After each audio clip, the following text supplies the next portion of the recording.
very different within the Amish community. We're very conservative, and everything's supposed to bring you closer to God. But when things don't go like they should, that's where we step in and help out. I'm just a guy who's willing to do stuff for people. The Bible says it's an eye for an eye, a tooth for a tooth. Yes, there really is an Amish Mafia. Amish Mafia, series premiere Wednesday, December 12th at 9 on Discovery. An Amish Mafia? Huh? Okay. I wanted to do another little short video here on this thing, this idiotic reality show. I didn't even know about this thing just till doing this study on the Amish, and I'm looking up any videos I can find on Amish cult. And again, if you haven't seen the introduction, I'll just explain briefly. I was born and raised in Lancaster County. My ancestors go way back. We were there before a lot of the Amish even showed up. My ancestors on my father's side were Mennonite. So I'm from the county. I was born and raised there, so don't tell me I don't know what I'm talking about. And this, I clicked on this one episode. It's an eye for an eye, and they go into this thing, this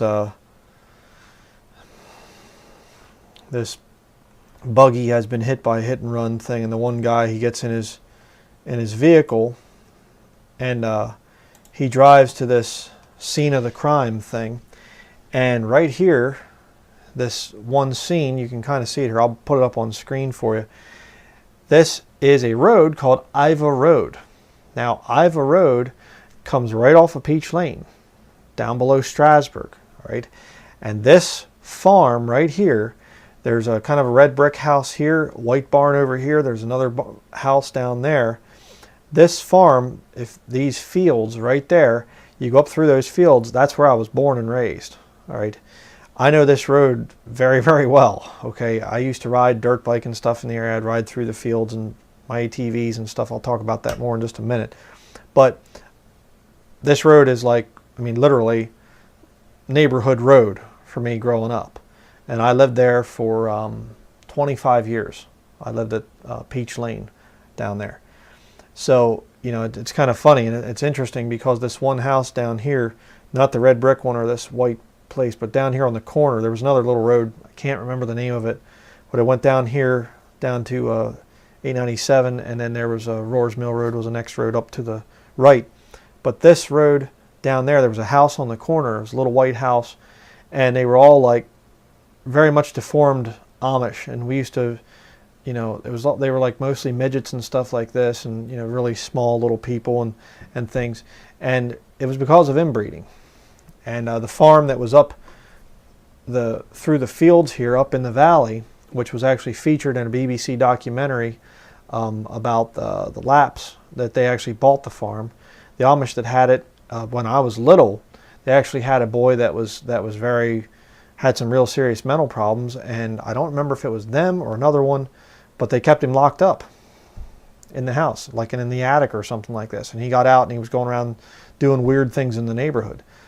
Again, the Amish have a lot of problems, a lot of issues. But I just thought this was so funny. This is, I mean, Hollywood will stoop to any low to make a buck, basically. And this Amish Mafia thing is the most insane, ridiculous bunch of nonsense. There is no Amish Mafia, okay? Now, if you've seen the study on the Amish Deception book by David Yoder. David Yoder was actually Amish, born and raised Amish, and left it.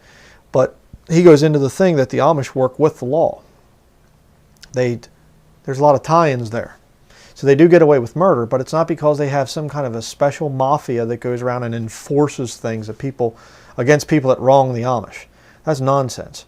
You know, and I know as a fact that a lot of kids from my high school would vandalize Amish property regularly, and there was no mafia coming after them, you know. And, you know, again, me, growing up, I mean, we were always riding our ATVs and stuff, four-wheelers, three-wheelers, dirt bikes. I mean, we'd be going through Amish fields and stuff, and a lot of times they'd come out, they didn't want us in their fields, and they'd be yelling, we'd cruise off someplace, you know, whatever. And there was no mafia that came after us, you know. And there were times I tried to be polite to the Amish and some of our neighbors, and we'd actually go up and, hey, do you mind if we ride over here or whatever else on your property? And a lot of times they were okay with that. So I'm not saying I was totally mean and horrible to the Amish. And I'm not doing these videos to be, to be mean to Amish people and show that I hate them. I don't. I'm doing this to try and get Amish out of the system. But an interesting article here, a look at the real people behind the characters of Amish Mafia. And 4 of them there have mugshots, They're criminals, which is like, they're criminals only because they left the Amish. If they'd have stayed in the Amish, then they would not have been criminals. You don't get prosecuted. But I thought it was interesting here, the very first paragraph talks about Stephen Echternock. Stephen Echternock was my friend Jason Echternock, one of my high school, actually friend the whole way growing up. And we graduated in 1994 from Pequea Valley High School. And Stephen was Jason's uncle. And I remember the one time we were at, there used to be a bowling alley in Strasburg, Garden Spot Bowling, I think it was called. And I think it burned down now, last I heard, because I wasn't living down in the southern part of Lancaster County when I moved up here to Maine. But I remember this one time we're there at Strasburg Bowling Alley, and we're playing this arcade game, Jason and myself, and all of a sudden this guy pushes us from behind, and we both spin around like, what's going on? Like we're going to start a fight or something. What's happening here? And here's his uncle, this police officer, and he's laughing. He thought that was funny. He was a fairly nice guy.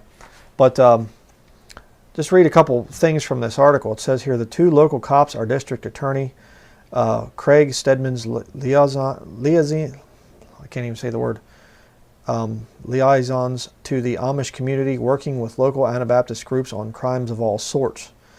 In other words, Stephen Echternock and Jonathan Heiss, or Heisey, I'm not sure how you pronounce his last name there, but he says here, I can say with absolute certainty that what I'm seeing on Discovery Channel is an exploitation of the Amish culture.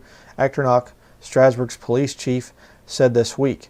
It is not a complete blatant lie, but the characterization is very misrepresentative. And he's absolutely right. It is a complete lie. It's a complete fabrication. It's stupid nonsense.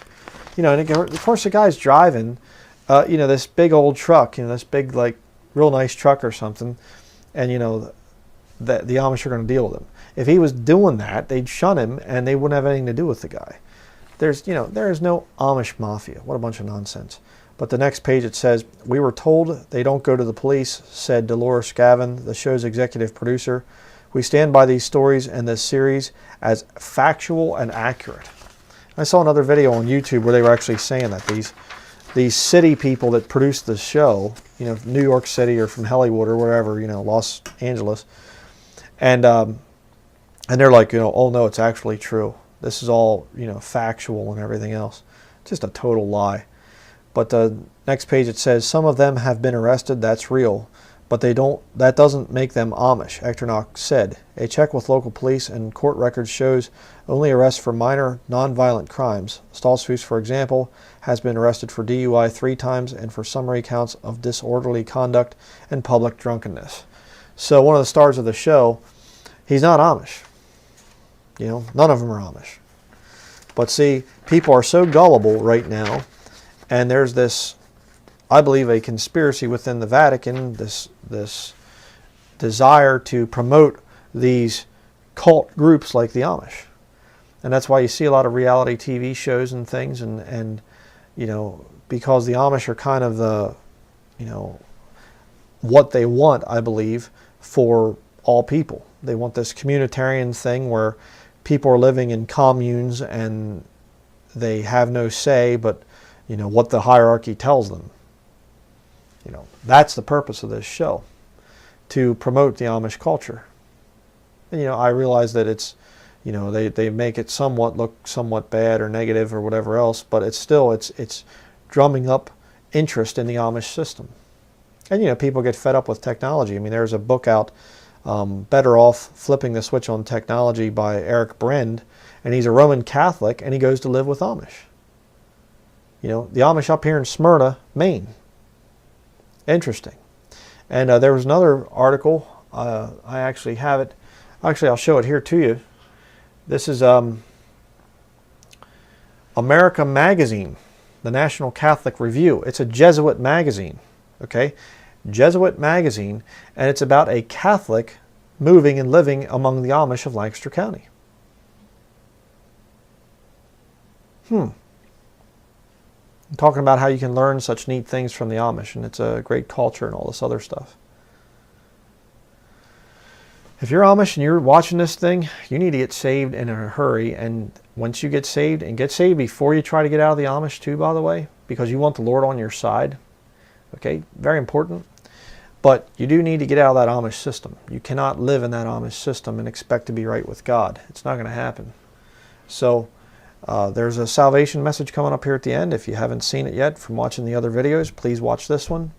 And that is going to be it for this video. Thank you for watching.